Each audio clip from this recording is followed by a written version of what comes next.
This is A Butterfly's Insights with Rajnesh Sharma. After traveling around the world for 12 months, we had to make yet another major decision.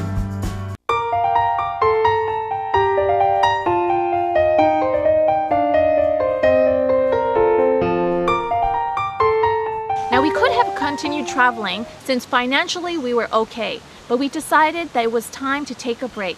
You see, when you travel long term, it is very important to take a break and soak in and reflect and digest all the things that you have done. After all, we had been to 110 cities and 14 countries over the year, so there was a lot that we had to take in. So in Kuala Lumpur, we had to make a decision whether we would go back to Canada or stay abroad and continue our adventures. The decision was really easy. We were going to stay in Asia. We decided that we would go to Taipei to teach English. You see, when we were in our second year in South Korea, we had the opportunity to visit Taipei for 5 days. And we really loved it. The people were really nice and the atmosphere was wonderful, and we thought it would be so awesome to live in a country like this. So the opportunity was now presenting itself, and we decided to apply for jobs in Taipei. But we quickly realized that if we were going to get a job in Taipei, we would have to fly all the way to Taiwan. We would have to take the risk. Why was it a risk? Because we had to find a job within 4 weeks. The tourist visa was only valid for that time period, and we both had to find jobs. But what's life if you don't take risks once in a while? So we got on a plane and we hopped over to Taipei. Once we were in Taipei, we were really stressed out. For the next 3 weeks, we couldn't find any jobs no matter how hard we tried. But then a miracle happened. Our friend told us that it just so happened that his boss was looking for 2 foreign teachers. We applied for the jobs and the stars lined up for us. We got the job and we ended up staying in Taiwan for a whole year. And it was incredible. I'll make a video about my life experiences in Taiwan in the future. Once we were done a year in Taiwan, we decided that we would pick up our backpacks and start traveling again.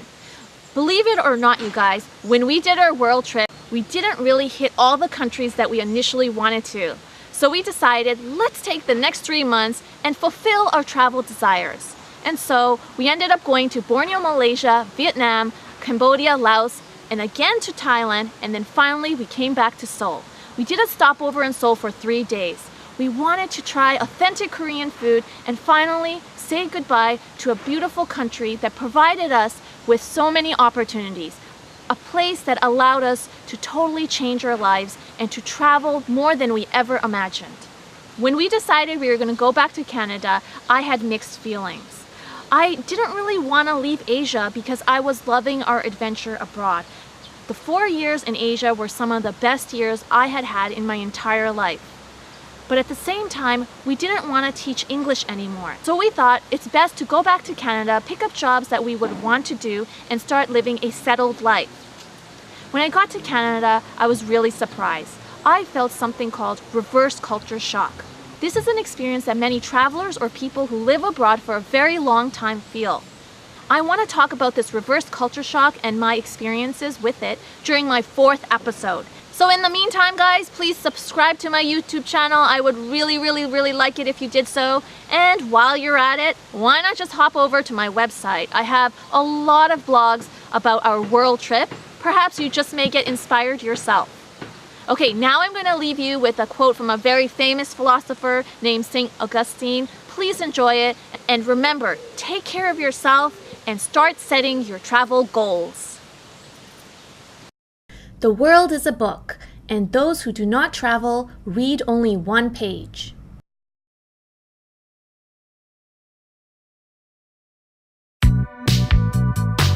Traveling and living abroad is awesome, but what happens when you return back to your home country?